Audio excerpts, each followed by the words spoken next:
मोदी सरकार ने पिटारा खोल दिया है। जी हां, 1 करोड़ परिवारों को हर महीने 300 यूनिट फ्री बिजली मिलेगी। बता दें कि वित्त मंत्री निर्मला सीतारमण ने अंतरिम बजट पेश करते हुए घोषणा की है कि 1 करोड़ गरीब परिवारों को हर महीने सरकार 300 यूनिट बिजली मुफ्त देगी। लोकसभा चुनाव से पहले नए संसद भवन में केंद्रीय वित्त मंत्री निर्मला सीतारमण ने अंतरिम बजट पेश किया।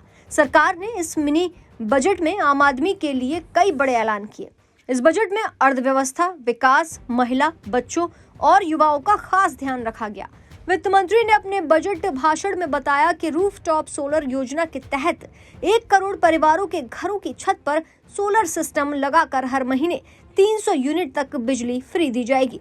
वित्त मंत्री ने बजट पेश करते हुए कहा कि मोदी सरकार सबका साथ, सबका विकास, सबका विश्वास और सबका प्रयास के अनुरूप सरकार काम कर रही है। बता देते हैं कि मोदी सरकार का आखिर प्लान क्या है। दरअसल 2 करोड़ लोगों को घर मिलेगा। किसानों, महिलाओं और मिडिल क्लास को बजट में क्या मिला, ये भी बता देते हैं। जानकारी के लिए बता दें कि वित्त मंत्री निर्मला सीतारमण वित्तीय वर्ष 2024-25 का बजट संसद में पेश कर रही हैं। वित्त मंत्री ने कहा है कि देश में रोजगार के मौके बढ़ते जा रहे हैं। हमारी सरकार सर्वसमावेशी विकास कर रही है। साल 2047 तक भारत एक विकसित राज्य बन जाएगा। देशवासियों को उम्मीद है कि मोदी सरकार इस बार कुछ बड़े ऐलान करेगी। पीएम मोदी ने यह भी कहा कि ये बजट सबके लिए है। चलिए आपको बता देते हैं कि बजट को पेश करते हुए क्या बोली निर्मला सीतारमण।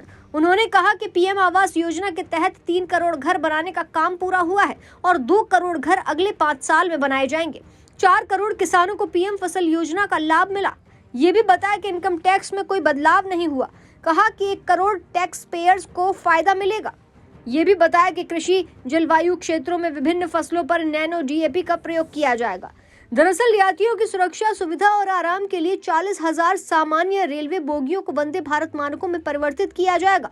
ये भी बताया गया कि प्रधानमंत्री आवास योजना में 2 करोड़ घर और बनेंगे। पीएम आवास योजना के तहत अगले 5 साल में ग्रामीण इलाकों में 2 करोड़ और घर बनाए जाएंगे। ये कहने के साथ साथ ये भी बताया गया कि 300 यूनिट बिजली फ्री दी जाएगी।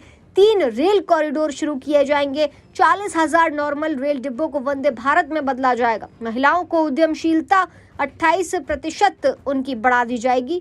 कहा गया कि 3 नए रेल कॉरिडोर जब बन जाएंगे तो लोगों को परेशानियां नहीं होंगी। देश में 1000 से ज्यादा नए एयरक्राफ्ट का ऑर्डर भी दे दिया गया है। 4 करोड़ किसानों को फसल बीमा का फायदा मिलेगा। आयुष्मान भारत का फायदा अब सभी आशा वर्कर्स और आंगनवाड़ी वर्कर्स को मिलेगा। सरकार 3 करोड़ मानकों के लक्ष्य के करीब है।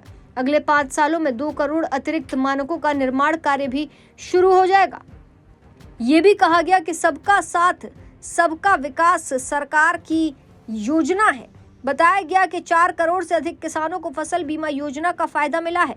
पीएम किसान संपदा योजना से 38 लाख किसान लाभान्वित भी हुए हैं। आगे गिनाते हुए उन्होंने बताया कि सर्वाइकल कैंसर की रोकथाम के लिए भी 9 से 14 साल की बच्चियों का टीकाकरण होगा। फिलहाल 2 करोड़ लोगों को घर मिलेगा। किसानों, महिलाओं और मिडिल क्लास के लिए भी बजट में खास तौर पर सुविधाएं दी गई हैं, राहत दी गई है, जिसके चलते मोदी सरकार के अंतरिम बजट से सभी खुश नजर आ रहे हैं।